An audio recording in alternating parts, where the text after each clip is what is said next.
Scam 92 देख ली आपने, but reality में स्टॉक मार्केट इससे कहीं ज्यादा डीप, डार्क और डेंजरस है।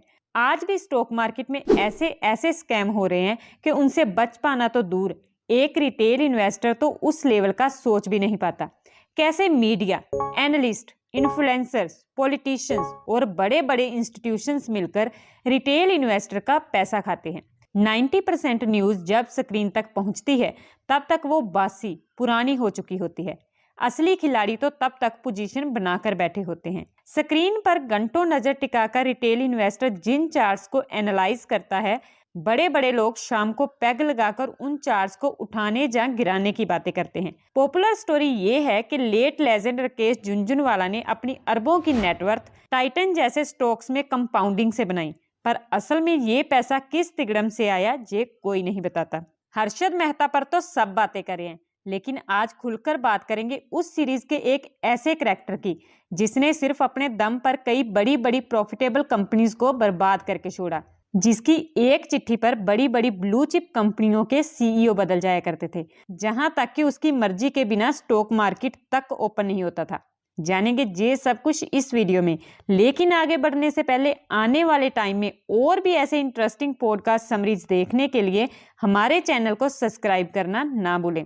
आज की ये समरी इन्वेस्टोग्राफर चैनल के एक पॉडकास्ट पर बेस है। इस पॉडकास्ट के गेस्ट अभिषेक सर एक स्टॉक मार्केट ट्रेडर और इन्फ्लुएंसर हैं और उन्हें लगभग 9 साल का ट्रेडिंग एक्सपीरियंस है। लेकिन खास बात यह है कि इस दौरान ये स्टॉक मार्केट के बड़े बड़े लोगों के साथ उठते बैठते रहे हैं और ये अंदर के सारे सीक्रेट्स जानते हैं। तो चलिए अब देखते हैं कि स्मॉल कैप से लेकर ब्लू चिप और पूरे के पूरे स्टॉक्स को किस तरह से डिफरेंट तरीकों से मैनिपुलेट किया जाता है। मोस्टली हर तरह के स्कैम की शुरुआत एक ऑपरेटर से होती है। ऑपरेटर वो बंदा है जिसके पास अंधा पैसा हो, जहां तो वो पैसा उसका खुद का होता है, जहां फिर बड़े बड़े बिजनेस कैटल्स और पॉलिटिशियंस का, ताकि वो ऑपरेटर के थ्रू अपने पैसे से और पैसा बना सकें। यानी कि पैसा किसी का भी हो, ऑपरेटर के हाथ में बहुत बड़ी अमाउंट का कंट्रोल रहता है। और इन ऑपरेटर्स की सबसे इजी टारगेट होती हैं स्मॉल कैप कंपनीज, क्योंकि इसमें फ्लोट बहुत कम होता है। मान लीजिए कोई 150 करोड़ की एक छोटी सी कंपनी है और अगर किसी के पास 100 करोड़ लिक्विड ही पड़ा है तो वो जैसे चाहे इस कंपनी के स्टॉक्स के साथ खेल सकता है। फॉर एग्जाम्पल ए और बी दोनों के पास 50-50 करोड़ हैं और दोनों ने XYZ एक स्मॉल कंपनी को टारगेट कर लिया, ऐसा स्टॉक जिसकी मार्केट में बैंड बजी पड़ी है। अब ये सीधा उस कंपनी के प्रमोटर से बात करेंगे कि बाहर चाहे किसी को पता हो या ना, हम जानते हैं कि तुम्हारा सामान बिक नहीं रहा, तुम्हारी हवा एकदम टाइट हुई पड़ी है, किसी भी टाइम तुम्हारा दिवाला निकलने वाला है। सो हम तुम्हें पैसा छापने का एक मौका देते हैं, तुम अपनी कंपनीज के कुछ % शेयर्स हमें दे दो, कुछ पैसा हम भी लगाएंगे, तुम हमें अलो करो अपने काउंटर पर बाय सेल खेलने का। अब जहां से गेम शुरू होती है। ए ने स्टॉक खरीदा 11 रुपए में और 11.5 रुपए में सेल कर दिया। बी ने 11.5 में खरीदा और 11 रुपए में सेल कर दिया। नेट कुछ नहीं आ रहा, पर वॉल्यूम बढ़ता जा रहा है। अब जो बाहर बैठा बंदा वॉल्यूम बजर देख रहा है, उसकी आंखें चमक रही है, वो खुद को वॉरेन बफेट समझ रहा है। वाह क्या गजब का काउंटर है, इसे तो इंस्टीट्यूशंस बाय कर रहे हैं, इस स्टॉक में कुछ तो होने वाला है। लेकिन उसके दिमाग का एक कोना अभी भी पीछे खींच रहा है, खरीदने से रोक रहा है कि अबे रुक जा, हो सकता है कहीं कोई जोड़ हो। तब एंट्री होती है तीसरे एंगल की। एक ऑपरेटर 2-3 करोड़ लगाकर मेन चैनल्स के 5-7 एनालिस्ट को हायर कर लेता है और कहता है आपको कोई भी हवाई रिपोर्ट बनाकर ये स्टॉक खरीदने के लिए सजेस्ट करना है। अब इसमें एक्सपर्ट्स का क्या जा रहा है, वो इसमें कुछ भी रिपोर्ट बनाकर बोल देते हैं कि ये स्टॉक फंडामेंटली काफी स्ट्रॉन्ग है, आपको जरूर खरीदना चाहिए। साथ ही जबरदस्ती का कोई स्टॉप लॉस भी बता देते हैं और लगता है कहकर वो भी सेफ साइड हो गए। 90% लोगों को लगता है कि जो इन बड़े बड़े न्यूज चैनल्स पर बैठकर बोल रहे हैं वो झूठ कैसे हो सकता है। अब इन एक्सपर्ट्स को कोई 15-16 ब्रोकर और फॉलो कर रहे हैं। इस तरह से ये बात धीरे धीरे 800-900 प्रोमिनेंट लोगों तक पहुंचाई जाती है और फिर उनसे आगे स्प्रेड होती है। अब वो बेचारा रिटेल इन्वेस्टर अब तक खुद को किसी न किसी तरह से रोके हुए था। Influencers, experts, TV shows, news, brokers जब हर तरफ उसी स्टॉक्स का नाम सुनता है तो कॉन्फिडेंस और ग्रीड में आकर वो उसे खरीद लेता है। और जैसे ही रिटेल इन्वेस्टर एंटर होते हैं, ऑपरेटर अपना सारा माल डंप करके खुद बाहर आ जाता है वो कोई 20-30% प्रॉफिट खुद रखते हैं और बाकी प्रमोटर का। अब जहां फंसा कौन? Retail investor. वो सोच रहा है कि मैंने ले तो लिया, लेकिन अब लोअर सर्किट पे लोअर सर्किट लगे जा रहा है, मैं निकल ही नहीं पा रहा। लेकिन अब कोई खरीदार बचा हो तो वो निकल पाए, क्योंकि जो लोग वॉल्यूम दिखा रहे थे वो तो डंप करके पहले ही निकल चुके हैं। सो ये था एक तरह का स्कैम जिसमें स्मॉल कैप कंपनीज को टारगेट किया जाता है। हमारे देश में स्कैम चाहे किसी भी तरह का हो, उसमें पॉलिटिशियंस इन्वॉल्व ना हो ये तो हो ही नहीं सकता। और जितनी पावर उतना बड़ा स्कैम। ये किसी छोटी मोटी कंपनी को नहीं, ये पूरे सेक्टर को टारगेट करते हैं। फॉर एग्जाम्पल, नाम नहीं लूंगी, कुछ साल पहले हमारी सेंट्रल गवर्नमेंट में बहुत ही पावरफुल मिनिस्टर हुआ करते थे। वो जब भी स्क्रीन पर आते उनके लेक्चर में मार्केट को हिला देने वाला कोई ना कोई स्टेटमेंट जरूर होता। लाइक हम मेटल कंपनी पर एक्साइज ड्यूटी बढ़ा रहे हैं, या फिर हम ऑयल पर टैरिफ बढ़ा रहे हैं। और वो जब भी इस तरह का कोई स्टेटमेंट देते, पैनिक में आकर मार्केट में धड़ाधड़ बिकवाली शुरू हो जाती। और किसी को अंदर की ये बात पता नहीं थी कि पैनिक के टाइम उसी मिनिस्टर का बेटा 12-15% गिरे स्टॉक्स पर लंबी पोजीशन बना लेता है, और अगले दिन वही मिनिस्टर आकर स्टेटमेंट देता है कि हमारी मिनिस्ट्री और गवर्नमेंट एक्सपर्ट एडवाइस दे रहे हैं कि इसमें बिजनेस का और आम जनता का काफी लॉस होगा, तो हम इस प्लान को कैंसिल करते हैं। इसके बाद वो स्टॉक एक बार फिर से बाउंस हो जाते हैं। रिटेल इन्वेस्टर से पैनिक में सेल करवाया, किसी और ने उठाया और दबा के कमाया। पर अब नाम क्यों नहीं ले रहे हो? शो के गेस्ट ने बताया कि उन्हें पहले ही 1-2 नोटिस आ चुके हैं। पैसा और फेम तो बाद में, पहले फैमिली और खुद की सेफ्टी जरूरी है। सो हम जहां नाम नहीं ले रहे, बाकी ऑडियंस हमसे ज्यादा समझदार है। कमेंट बॉक्स में आपको कोई ना कोई जरूर बता देगा, और अगर आपको पता है तो आप दूसरों को बता दीजिए। इंडियन सिस्टम की ये एक कड़वी सच्चाई है कि यहाँ आप पॉलिटिकल पावर के बिना किसी भी बिजनेस में आप डोमिनेट नहीं कर सकते। इंडिया में आप कितने ही बड़े बिजनेसमैन क्यों ना हो, पॉलिटिशियंस के खिलाफ मत जाइए। पॉलिटिशियंस किसी के सगे नहीं होते। हर्षद मेहता के पकड़े जाने के पीछे भी सबसे बड़ा रीजन यही था कि वो पॉलिटिकल पंगों में पड़ गए थे। इंडिया में रहकर आप रूलिंग पार्टी के प्राइम मिनिस्टर पर एलिगेशन लगा रहे हो, इसके बाद क्या लगता है वो बंदा कितने दिन बच पाएगा? अगर कोई कहे कि मैंने 100 किताबें पढ़ ली है और मैं पूरा एक्सपर्ट बन गया हूं, अब मैं स्टॉक मार्केट का चैंपियन बन जाऊंगा, तो शायद वो बंदा गलत सोच रहा है। हाँ, नो डाउट कि आप मेजॉरिटी ऑफ पीपल से अच्छा करोगे, लेकिन ये थिंकिंग शायद गलत है कि आप चैंपियन बन जाएंगे, क्योंकि जहाँ जीत और हार में रूल्स के बाहर की भी बहुत सी चीजें इन्वॉल्व होती हैं। जहाँ पैसा और पावर किस हद तक हैवी है, एक और एग्जाम्पल देखते हैं। कुर्ते पजामे या सिंपल सी पैंट शर्ट में जहाँ एक आदमी आता है जिसके हाथ में स्मार्टफोन नहीं, गुजरे जमाने वाला कीपैड वाला फोन है, और सौदा हो रहा है 5,000 करोड़ का, 6,000 करोड़ का। मैं बात कर रही हूँ सूरत की डब्बा मार्केट की। डब्बा मार्केट एक इनरेगुलेटेड फॉर्म है ट्रेडिंग का, जहां इनलीगल वे में कैश में ट्रेडिंग होती है। टैक्स की चोरी करने वाले, जहां ब्लैक मनी से खेलने वाले ही ज्यादातर इस मार्केट में ट्रेड करते हैं। जहां 1-2 लाख का प्रॉफिट बनाने के बाद हम जैसे आम लोग सोशल मीडिया पर स्क्रीनशॉट बांटते फिरते हैं, वहीं ये लोग एक कॉल में करोड़ों का प्रॉफिट बुक करते हैं। शाम को 4-4 पैक खींचने के बाद small cap even mid cap को हिलाने की आपस में शर्तें चलती हैं कि ये स्टॉक कल को अगर तूने 5% चढ़ा दिया तो ये सामने खड़ी BMW तेरी। और ये वही मिड कैप और स्मॉल कैप स्टॉक हैं जिनकी रिसर्च में एक रिटेल इन्वेस्टर अपना पूरा दिन लगा देता है, और अगले दिन मार्केट खुलने पर उसे समझ ही नहीं आता कि आखिर इस स्टॉक को हुआ क्या। कोई नई न्यूज नहीं, कोई टेक्निकल चेंजेस नहीं, कोई फंडामेंटल चेंजेस नहीं, फिर भी ये स्टॉक ऐसे भाग क्यों रहा है। पर उसे ये नहीं पता होता कि ये भाग नहीं रहा, इसे भगाया जा रहा है। और इतने अंधे पैसे वाले ऑपरेटर कोई रेयर नहीं है। सूरत की डब्बा मार्केट में कोई 2-4 ईंट उखाड़ने पर कोई एक ऐसा ऑपरेटर निकल आता है, क्योंकि पूरे देश के पॉलिटिशियंस और बिजनेसमैन का 2 नंबर का पैसा यहीं से ट्रेड होता है। और जब बात चल रही हो पैसा, पावर और पोजीशन की, तो देश की एक ऐसी फैमिली है जिसका नाम आए बिना तो रह ही नहीं सकता। अगेन मैं किसी का नाम नहीं लूंगी, लेकिन हम बात कर रहे हैं एक ऐसी फैमिली की जो पिछले 3-4 डेकेड से इंडिया को रूल कर रही है। सरकार किसी भी पार्टी की हो, पर्दे के पीछे कंट्रोल इन्हीं के हाथ में होता है। और मैंने कहा था ना कि जितनी पावर उतनी बड़ी डील। इनकी गेम स्टॉक मार्केट से पैसा कमाने के लिए नहीं होती। 1980s में हमारे जहां बिजनेस का वर्ड खुलना शुरू हुआ था, उस टाइम मार्केट में बस 2 ही नाम थे, टाटा और बिरला। लेकिन तब एक चमत्कारी इंसान ने सिर उठाया और सबको डिस्ट्रैक्ट करके इंडिया का रिचेस्ट मैन बन गया। 1992 में धीरे धीरे कोई इनसे आगे निकल गया, लेकिन फिर अचानक से ऐसी खबरों की बाढ़ आ गई कि उसकी कंपनी घाटे में डूब गई और वो पहली पार्टी फिर से नंबर 1 पर आ गई। फिर एक रियल एस्टेट का आईपीओ आया। आईपीओ के बाद उस कंपनी का प्रमोटर इंडिया का रिचेस्ट पर्सन बन गया। पर फिर मीडिया में चारों तरफ खबरें फैल गई कि उस आईपीओ में धांधली है, तो वो रियल एस्टेट कंपनी नीचे आ गई और नंबर 1 पर जो नाम था वो चेंज नहीं हुआ।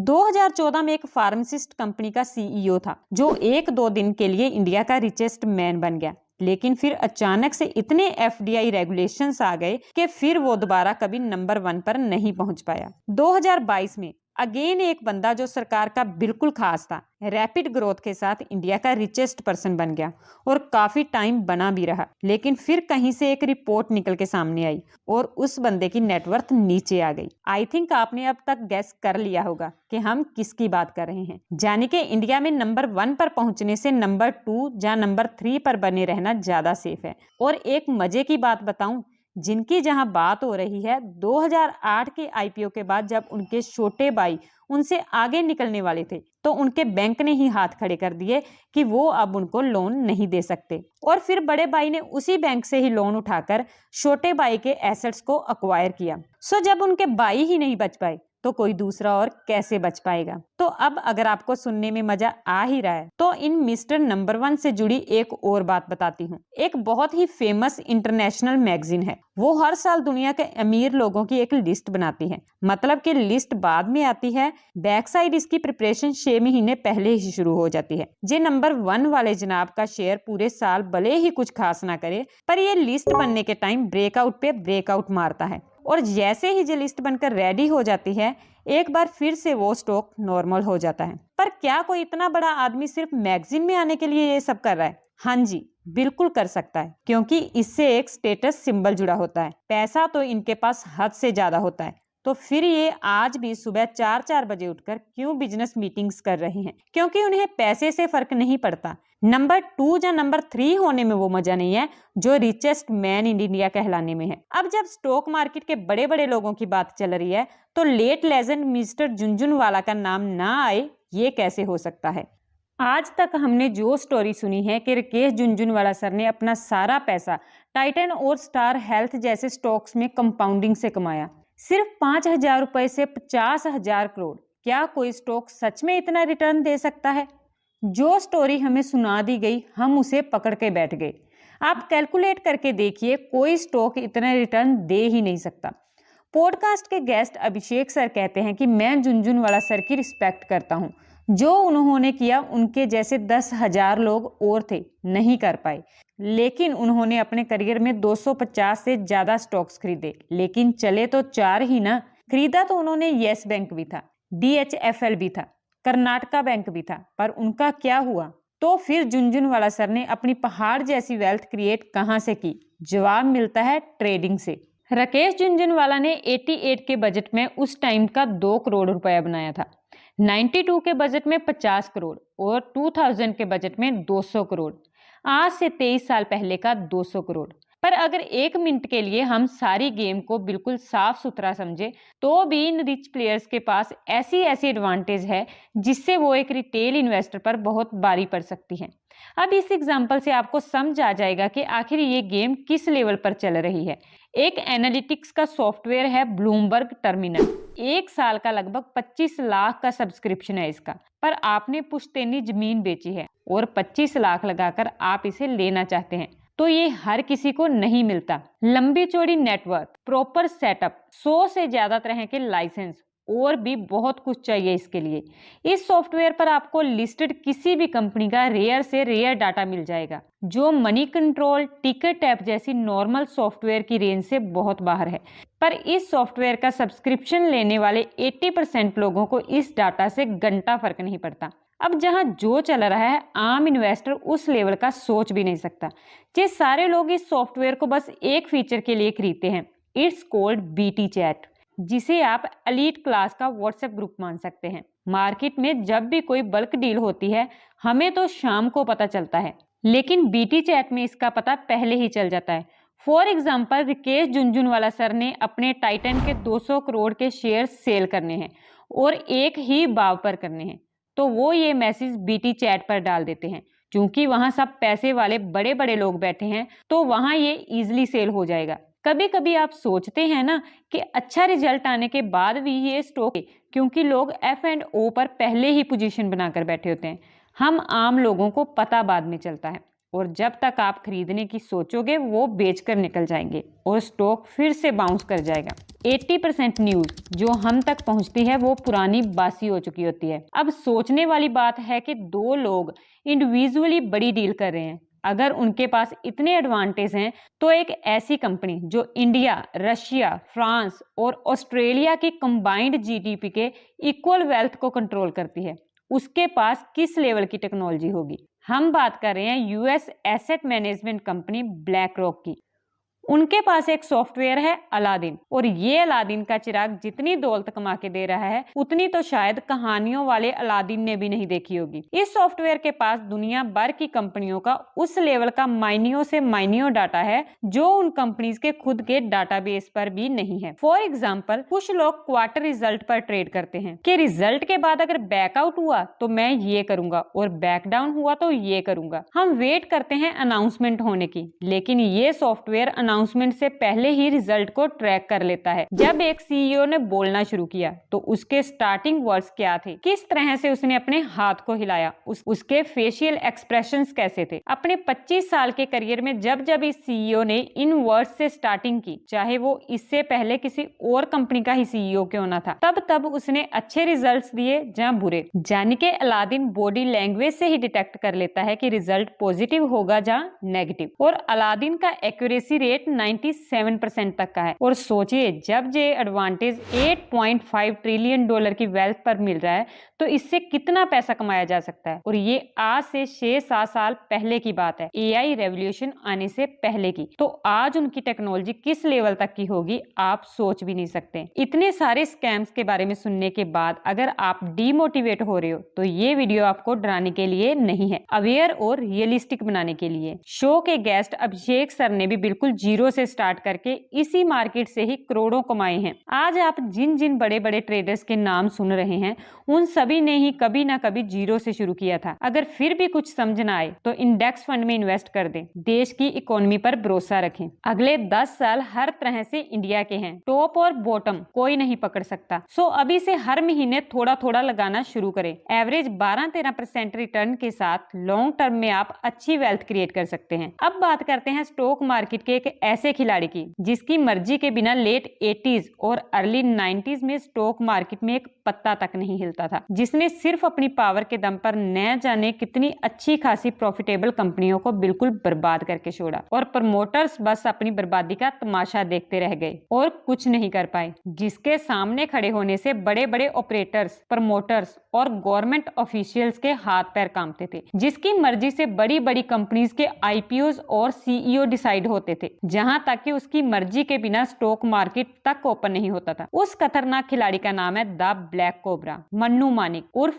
मन्नू बाई। एक तो इसका कलर कॉम्प्लेक्शन ब्लैक था और इनके कारनामे तो आपने सुन ही लिए, इसलिए इनका नाम पड़ा ब्लैक कोबरा। मन्नू बाई अपने टाइम के सबसे बड़े ऑपरेटर कम फाइनेंसर थे, और जो कंपनी इनके निशाने पर आ जाती ये शॉर्ट सेलिंग में उनके शेयर्स बेचते जाते और शेयर्स की मार्केट में सप्लाई इतनी हो जाती कि प्राइस जमीन पर आ गिरते। आप इनकी मैनिपुलेशन का अंदाजा जहां से लगा सकते हैं। 1991 में एक कंपनी का 100 रुपए का शेयर इन्होंने सिर्फ 7 दिन में 1 रुपए पर ला दिया था। ये थी इस ब्लैक कोबरा की power. By chance Mannu by अगर किसी ट्रेड में फंस जाते तो गवर्नमेंट ऑफिशियल्स में 2-3 दिन के लिए स्टॉक मार्केट ही ओपन नहीं होता था। मन्नू बाई को अपने पूरे करियर में सिर्फ एक बंदे ने प्रॉपर बीट किया था, और वो थे रिलायंस इंडस्ट्री के फाउंडर धीरू भाई अंबानी। जब मन्नू भाई और उनके बियर कैटल ने रिलायंस के शेयर्स की शॉर्ट सेलिंग शुरू की तो धीरू भाई अंबानी ने इस तरह से इंटरनेशनली पैसा घुमाया कि पूरा बियर कैटल चित करके रख दिया। सो ये थी स्टॉक मार्केट के पर्दे के पीछे की कुछ ऐसी बातें जो मेजॉरिटी ऑफ पीपल्स को नहीं पता होता। वीडियो पसंद आया तो इसे ज्यादा से ज्यादा लाइक करके शेयर करें। थैंक